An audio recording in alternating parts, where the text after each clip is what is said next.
सुबह का समय, गांव का एक छोटा सा घर जिसके आंगन में तुलसी का एक पेड़ लगा था। चिड़ियों की चहचहाहट के बीच घर की छोटी बहू गीता झाड़ू लगा रही थी। बड़ी बहू सीता बरामदे में बैठी चाय पी रही थी। बूढ़ी माँ तुलसी पर जल चढ़ा रही थी। सारा घर का काम मुझसे ही क्यों कराया जाता है? ना कोई मदद, ना कोई मान। मेरा तो जीना हराम कर रखा है। तू तो काम में लगी रहती है गीता, तुझे काम किए बिना चैन ही नहीं आता। आपकी तरह नहीं हूँ जो पूरे दिन बस आराम ही करना चाहती है।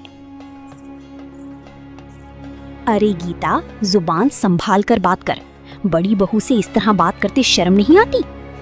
माँ जी, मैंने कुछ गलत नहीं कहा, बस मन में था तो निकल गया। घर का पुराना रसोई घर, जहाँ रमा अकेले खाना बना रही थी। सुबह से अब तक एक पल भी नहीं बैठी। माँ जी को तो बस बड़ी बहू में ही दीवी दिखती है और मैं तो बस नौकरानी बनकर रह गई हूँ। तभी गीता का पति अमन रसोई में आता है। गीता, कुछ मदद कर दूं? नहीं जी, आप तो बस मजदूरी करने जाने की तैयारी कीजिए, जैसा कि आपकी घरवाली चाहती हैं। मैं कर लूंगी घर का काम अकेली। गीता, माँ को कुछ समझाना मुश्किल है। वो बचपन से ही भैया को ज्यादा मानती आई हैं और बहू के रूप में भी वो सीता को ही देखती हैं। दोपहर का समय, आंगन में माँ और सीता बैठी थी। सीता बेटी, तू तो इस घर की लक्ष्मी है। तेरे भाग्य से ही मेरे घर में पोता हुई है। माँ जी, ये सब आपका आशीर्वाद है। और उस गीता को देखो, वो तो बस अपनी दुनिया में मस्त रहती है। हाँ, बस खुद को ही चालाक समझती है वो। तेरे जैसे संस्कार थोड़े ही हैं उसमें। गीता दूर से सब सुन रही थी। उसकी आंखों में आंसू आ जाते हैं। रात का समय, सब खाना खा चुके थे। गीता चुपचाप बर्तन धो रही थी। गीता, तुम्हें बुरा लगा जो माँ ने कहा? देखो, मैं माँ की तरफ से माफी मांगता हूँ। नहीं अमन जी, अब तो आदत सी हो गई है, लेकिन दर्द तो होता ही है ना। गीता, हम अभी कुछ बदल तो नहीं सकते, पर मैं हमेशा तुम्हारे साथ हूँ। बहू अमन को समझा दो कि गीता को ज्यादा सिर चढ़ाना ठीक नहीं। औरतों को उनकी जगह पता होनी चाहिए। आप चिंता ना करें माँ जी, मैं सब संभाल लूंगी।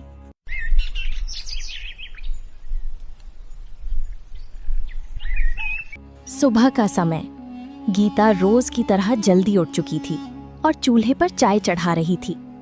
बाहर से माँ और सीता की हंसी की आवाज आ रही थी। मेरी तो हर सुबह एक जैसी होती है, कोई बदलाव नहीं, बस काम, ताने और तिरस्कार। क्या यही लिखा था मेरे भाग्य में? तभी गीता की सास रसोई में आती है। गीता, सीता के लिए अदरक वाली चाय बना देना, आज उसकी तबीयत थोड़ी नासाज है। मेरी भी तो रात से तबीयत ठीक नहीं है माँ जी, फिर भी आपने मुझसे कुछ नहीं पूछा। ओह, अब बीमारी के बहाने बनाने भी सीख लिए तूने। अरे सीता से कुछ सीख, जो बिना शिकायत सब करती है। गीता चुपचाप आंसू रोकते हुए चाय में अदरक डालने लगती है। उधर बड़ा भाई रवि काम से लौटता है। माँ, मैं आ गया। आ बेटा, थक गया होगा।